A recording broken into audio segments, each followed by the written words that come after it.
उत्तराखंड को थोड़ा सा एडवर्टाइज किया जाए हमारी तरफ से, तो यही मेरी सोच थी और ये सोच के मैंने ये गाना किया। जो सपने तो बहुत सारे देख लेती हैं, लेकिन उन्हें पूरा करने की खुद उनके पास फ्रीडम नहीं रहती। ऐसा है नहीं, आप घर बैठे भी बहुत सारी चीजें कर सकते हैं। आपको अगर किस तरह की फ्रीडम आप मान लिया आपके हस्बैंड आपको बाहर नहीं जाने, तो आप घर में कुछ करिए। काम ऐसा करो कि पहचान बन जाए, कदम ऐसे रखो कि निशान बन जाए। जिंदगी तो हर कोई काट लेता है यहाँ, लेकिन जिंदगी इस कदर जियो कि मिसाल बन जाए। हेलो नमस्कार दोस्तों, स्वागत है आपका हॉलीवुड न्यूज शो में। आपके साथ मैं हूँ आरती।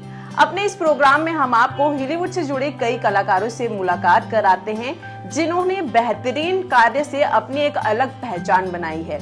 इसी कड़ी में आज मेरे साथ स्टूडियो में मौजूद है एक ऐसी शख्सियत जो पेशे से तो गायनोलॉजिस्ट हैं, लेकिन फैशन और एंटरटेनमेंट वर्ल्ड में भी उन्होंने अपने नाम का डंका बजाया है। तो चलिए बिना इंतजार कराए आपकी भी मुलाकात कराते हैं उनसे। तो संगीता शर्मा जी, स्वागत है आपका हॉलीवुड न्यूज शो में। Thank you. तो मैम, आगे बातचीत करने से पहले मैं चाहूंगी कि आप हमारे दर्शकों को अपना एक छोटा सा इंट्रो दें ताकि वो आपसे बेहतर ढंग से रूबरू हो पाए। मैं बताना चाहूँगी, मैं डॉक्टर संगीता शर्मा हूँ। मैं आजकल as a senior gynaecologist posted हूँ सब डिस्ट्रिक्ट हॉस्पिटल विकास नगर में, और वहाँ पे 5-6 साल से हूँ। और बस यही है मेरा। उससे पहले मैं पहाड़ों पे रही हूँ काफ़ी सालों तक, मेरी एज ए सीनियर गायनोकोलॉजिस्ट, और मैं पिछले 20 साल से उत्तराखंड गवर्नमेंट में हूँ। ओके मैम, हाल ही में जो आपने मिसेस इंडिया गैलेक्सी इंटेलेक्चुअल 2022 का खिताब जीता है, उसके लिए मैं आपको कॉन्ग्रेचुलेट करना चाहूंगी और जानूंगी कि कैसा पूरा आपका ये एक्सपीरियंस रहा। बहुत अच्छा था एक्चुअली। हर लोग सारे लोगों से पूछते कि आप मेरे फील्ड से हटके हैं, तो है, हाँ, ये मैं मानती हूँ।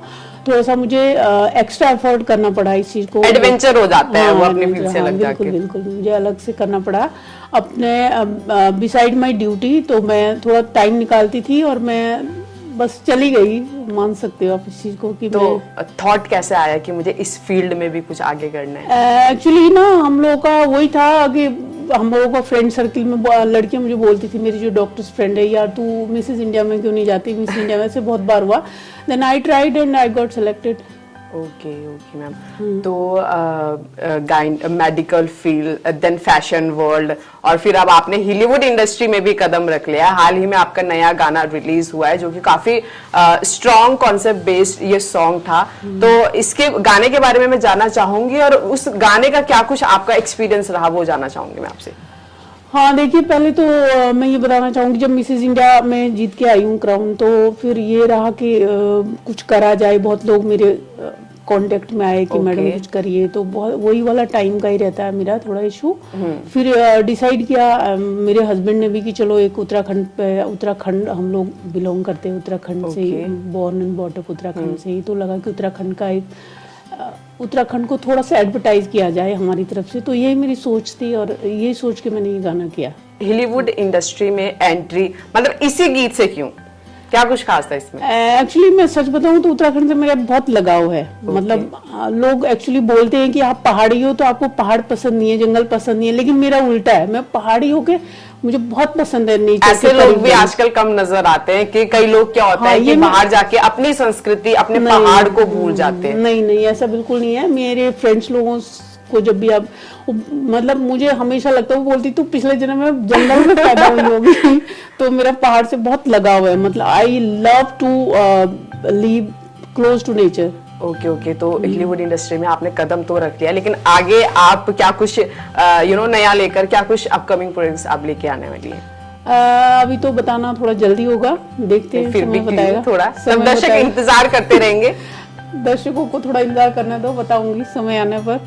ओके संगीता जी, मेडिकल फील्ड से आप हैं, और इंसान देखा जाता है कि जब इंसान सेटल होता है तो एक कंफर्ट जोन में इंसान रहता है, तो उस टाइम पे उनकी थिंकिंग क्या रहती है कि we are settle now, but आपने उस कंफर्ट जोन से निकल कर उसके अलावा और कुछ करने की सोची है, तो क्या कुछ आपके वो प्रयास रहते हैं उसको लेकर? हाँ बिल्कुल। मैं आपको अपने बारे में ये बताना चाहूँ, मैं ना शुरू से बहुत लेबोरियस हूँ, बहुत मेहनती हूँ। मतलब तभी अच्छे मैं ये भी तभी आप ये चीजें अचीव भी कर रही हैं। हाँ, मैं बचपन से बहुत हार्ड वर्किंग हूँ मैंने अपना जो MBBS करा वो किंग जॉर्ज मेडिकल कॉलेज से करा, लखनऊ से, मतलब बेस्ट कॉलेज है। उसके बाद मैंने पोस्ट ग्रेजुएशन करा मोतीलाल नेहरू मेडिकल कॉलेज इलाहाबाद से, तो वो भी एक अपने आप में अच्छा कॉलेज है। तो मैं बहुत हार्ड वर्किंग रही हूँ। मेरा लगता है मैं कोई भी काम करती हूँ बहुत मेहनत से करती हूँ, तो मैंने इसमें कदम रखा तो मुझे लगा चलो इसमें भी थोड़ा ट्राई करें। हालांकि मुझे टफ लगा बैलेंस करना अपना मेडिकल प्रोफेशन और ये सब, लेकिन मैंने किया। मैं हार्ड वर्किंग हूँ तो मैं बैलेंस कैसे कर लेती हैं आप? थोड़ा सा एक्स्ट्रा एफर्ट करा, एक्स्ट्रा एफर्ट मैंने कई बार रात को जग जग के ये पूरा सब वो इंटरव्यू के लिए तैयारी करी और ये सब हार्ड वर्क किया। मैं बिलीव करती हूँ कि अगर आप हार्ड वर्क करते हो तो कोई चीज ऐसी नहीं है जो आप गिन कर, मतलब बिल्कुल बिल्कुल कहते हैं ना, हर नई चीज एक्सपीरियंस करनी चाहिए, क्योंकि वो हमें एक साहस देती है, एक सेल्फ कॉन्फिडेंस देती है, जो आपको देख के बखूबी लगता है। ओके मैम, अब आपके प्रोफेशन की तरफ आते हैं। आजकल देखा जाता है हर दूसरी महिला किसी ना किसी परेशानी से जूझ रही होती है, लेकिन हेजिटेशन के कारण कह सकते हैं या झिझक करती है खुलकर बात करने में।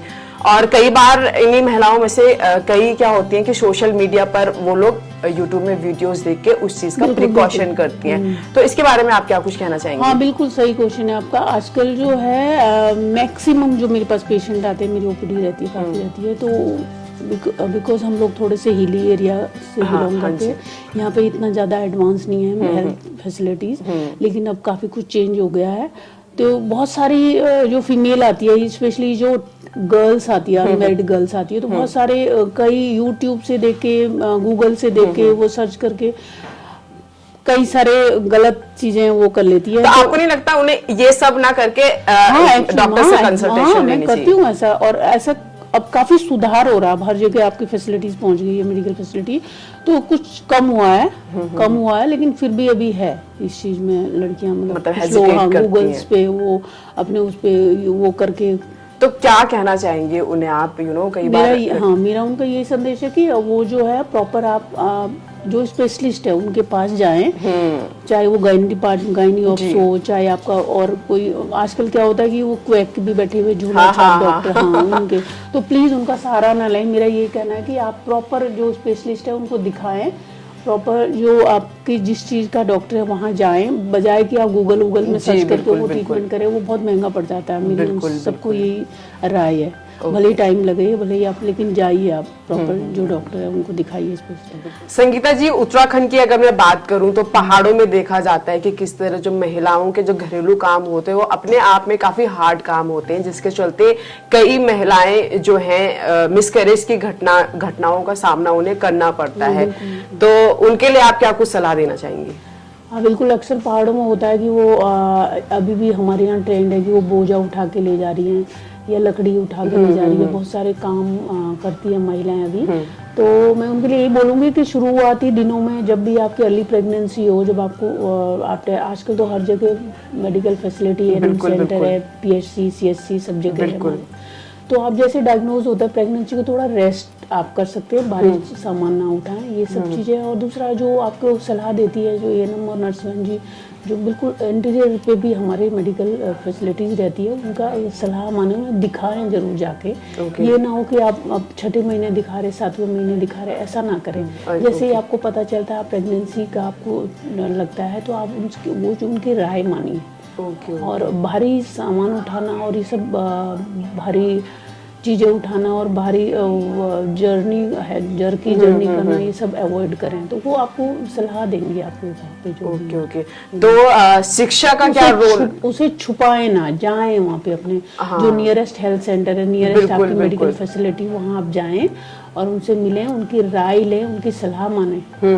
ना कि आपके घर की जो दाइयाँ हैं गांव में जो रहती है उनका बिल्कुल प्लीज उनका वो ना करें ज्यादा विश्वास। तो ये सारी चीजें क्यों होती है? जब इंसान उसको लेकर ज्यादा एजुकेटेड नहीं होता है। तो मैं आपसे जानना चाहूंगी, मेडिकल में शिक्षा का क्या रोल है?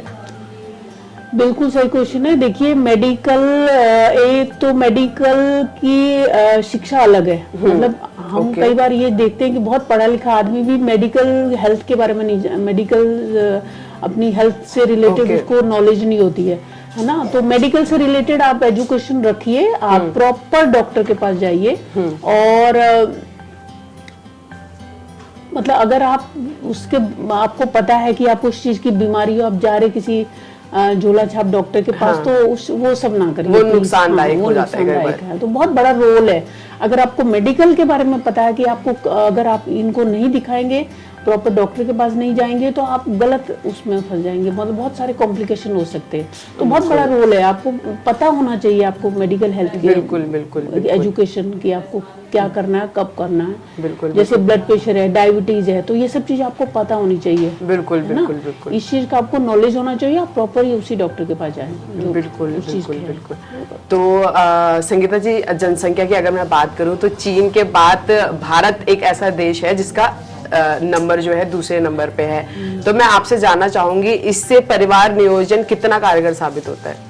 हाँ देखिए, बिल्कुल सही है। देखिए, गवर्नमेंट जो है बहुत सारे स्कीम चला रही है। ये हम लोग कोशिश कर रहे हैं कि हमारा पॉपुलेशन कंट्रोल, और कई स्कीम है, बिना पेमेंट के हम लोग कैंप लगा रहे हैं। बस ये देखिए, मेरा एक और संदेश है लोगों को कि गवर्नमेंट या हम लोग भी, मेडिकल स्टाफ भी क्या करेगा, पब्लिक को खुद भी एजुकेटेड होना पड़ेगा, जाना पड़ेगा, नियर बाई सेंटर आप जाइए तो सही, आप देखिए तो सही आपको क्या सुविधा मिल रही है ना, गवर्नमेंट क्या क्या प्रोवाइड कर रही है या प्राइवेट सेटअप क्या कर रहे हैं, तो आप जाइए, उसका फायदा उठाइए। बहुत सारे आप फैमिली प्लानिंग कैंप लग रहे हैं, बहुत सारे हमारे और भी कई स्कीम्स है जो हम लोग देखा जाता है कि कई लोग महिलाओं के लिए। देखा जाता है कई लोग जो हैं जो इस जानकारी से लेस होते हैं, हाँ, तो वो अपनी गलती ना मान के सरकार पे वो गलती थोप देते हैं कि सरकार की गलती है कि उन्होंने सुविधाएं प्रोवाइड नहीं करी। नहीं, बहुत सारी सुविधाएं हैं। मैं आपको ये बताना चाहूंगी कि आप अवेयर रहिए। आजकल तो इतने एडवर्टाइजमेंट टीवी में दे रहे हैं,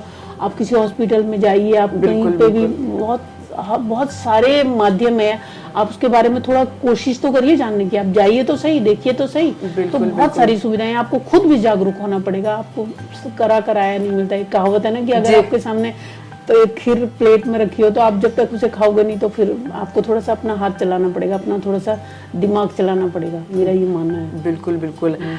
मैम, आपका जो प्रोफेशन है हम उसे समाज सेवा कह सकते हैं, तो आपकी तरह कई महिलाएं ऐसी हैं जिनका सपना होगा कि मैं अपने लिए, अपने प्रदेश के लिए, अपने देश के लिए कुछ करूं, लेकिन उन्हें वो फ्रीडम नहीं मिल पाती है।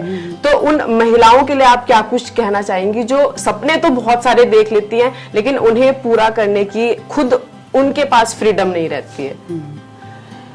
देखिए, मेरा ये मानना है कि महिला को करना चाहिए, कुछ ना कुछ करना चाहिए। मतलब फ्रीडम तो आजकल ऐसा है नहीं, आप घर बैठे भी बहुत सारी चीजें कर सकते हैं।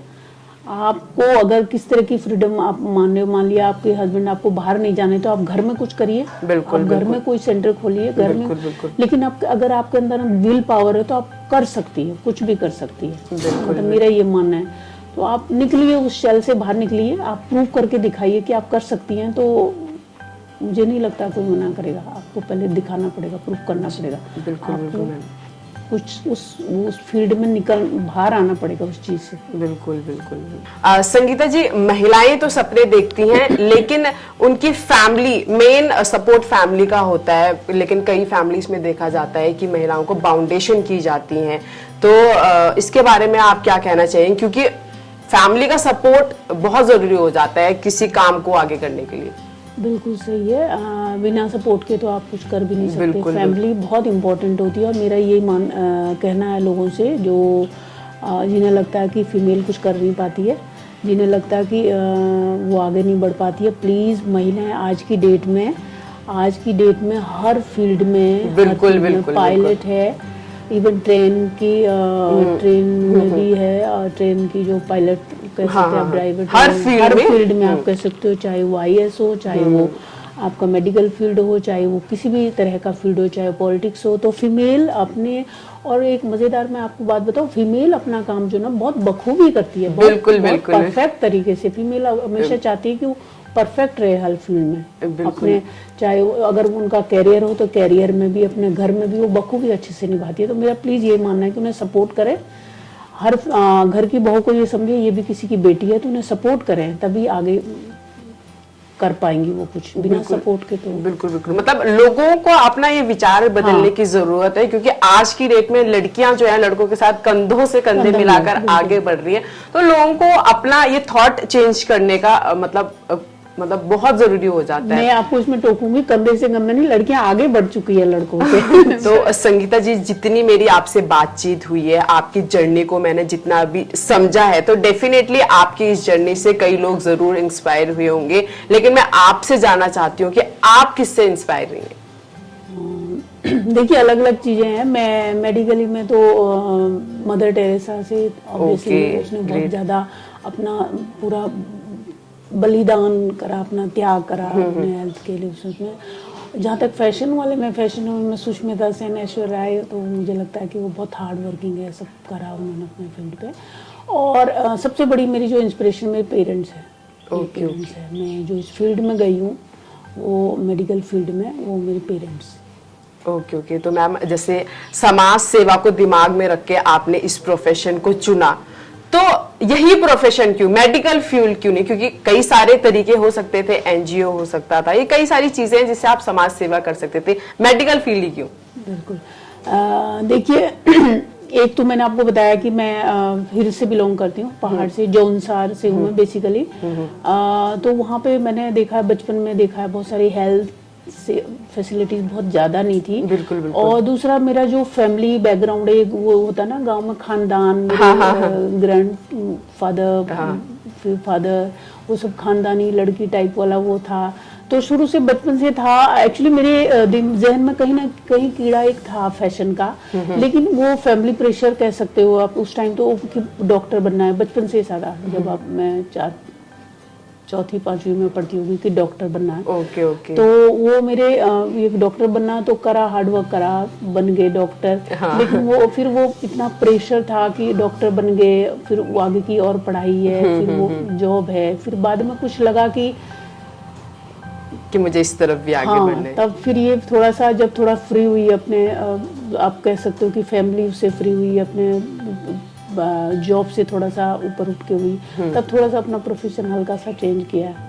लेकिन इनिशियली मेरा ये था कि डॉक्टर बनना है। तो डॉक्टर था दिमाग में, पेरेंट्स की वजह से, ये हिल्स की वजह से लगता था लोगों के लिए कुछ करूं अपनी इनफैक्ट मेरे जो, मैं आपको एक बात और बताती हूँ, मैं जिस कॉलेज से हूँ, बहुत सारे लोग मेट्रो सिटी में, अब्रॉड में है मेरे बैच के लोग, काफी सारे।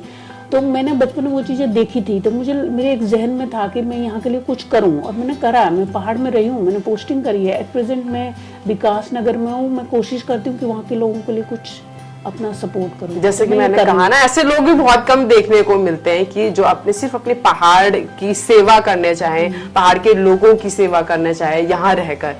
तो मैम, फैमिली का जिक्र हुआ, तो मैं जानना चाहूंगी आपकी फैमिली में कौन कौन है और कहाँ से बिलोंग करती हैं? हाँ बिल्कुल, मैंने अभी बताया आपको कि मैं जौनसार में हूँ। त्यूनी से ऊपर एक बागी गाँव है, मेरे पेरेंट्स वहाँ के हैं, और वही वो खानदान वानदान वाला सिस्टम रहता है। लेकिन हमारी एजुकेशन देहरादून में ही हुई है। पढ़ाई शुरू में पढ़ने के लिए आ गए थे कि डॉक्टर बनना है, दिमाग में डाल दिया गया था एक कीड़ा की डॉक्टर बनना है, तो वो सब हुआ पढ़ाई।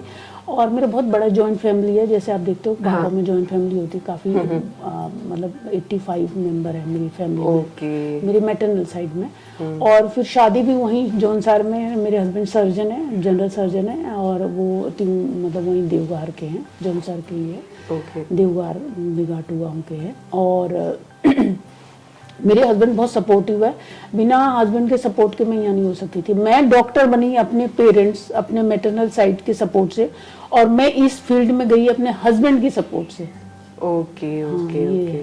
तो जौनसार से आप बिलोंग करती हैं, तो मेडिकल फील्ड में जब आप गए तो जाहिर सी बात है हर किसी को खुशी रही होगी, लेकिन जब आपने फैशन जैसे इस तरफ आपने रुख किया, तो फैमिली का कैसे वो था, रिएक्शन कैसे था? बहुत अच्छा था, सब लोग प्राउड फील करते हैं। मैंने आपसे बोला मैं बचपन से हार्ड वर्किंग है, तो हमेशा मुझे एक प्राउड फील कराती हूँ मैं अपने पेरेंट्स को। मैं हर जगह जहाँ भी रही, एक अच्छी आइडियल बेटी बन के रही, फिर आइडियल बहू बन के रही। तो ऑब्वियसली बात इस चीज में भी मेरे पेरेंट्स ने, वो चाहे मेरे ससुराल वालों ने, बहुत अच्छा फील किया, दे फील प्राउड। ओके तो मैम जाते जाते जैसे कि बात करने के दौरान आपकी खूबसूरती से मेरी नजर नहीं हट रही, तो मैं आपसे जानना चाहूंगी आपने कैसे अपने आप को इतना फिट रखा है। मैं जानना चाहूंगी आप हमारी महिला दर्शकों को भी अपने इस ब्यूटी मंत्रा को बताइए। ऐसा कुछ खास नहीं है, मैं देखिए मेरा आजकल की जो जनरेशन है, नई जनरेशन है, उनके लिए बोलना चाहूंगी कि प्लीज थोड़ा सा fast food, junk food avoid करें। आप जितना सिंपल आप अपने डाइट में रखेंगे, जितना सिंपल दाल चावल सब्जी रोटी में हर जगह बोलती हूँ ये सब चीजें, जितना सिंपल आप खाएंगे उतना आपकी हेल्थ के लिए अच्छा रहेगा। और दूसरा थोड़ा सा वर्कआउट आप कर सकते हो, मेडिटेशन कर सकते हो, क्योंकि इतनी भाग दौड़ वाली जिंदगी आजकल, जैसे आप मेरा देख लीजिए, मेरा कई बहुत स्ट्रेसफुल लाइफ रहती है। आपको देखने से लगता है मेरी ओपीडी जब चलती है मैं बहुत स्ट्रेस में रहती हूँ, मेरी ओटी चलती है, मैं बहुत स्ट्रेसफुल जॉब है मेरा।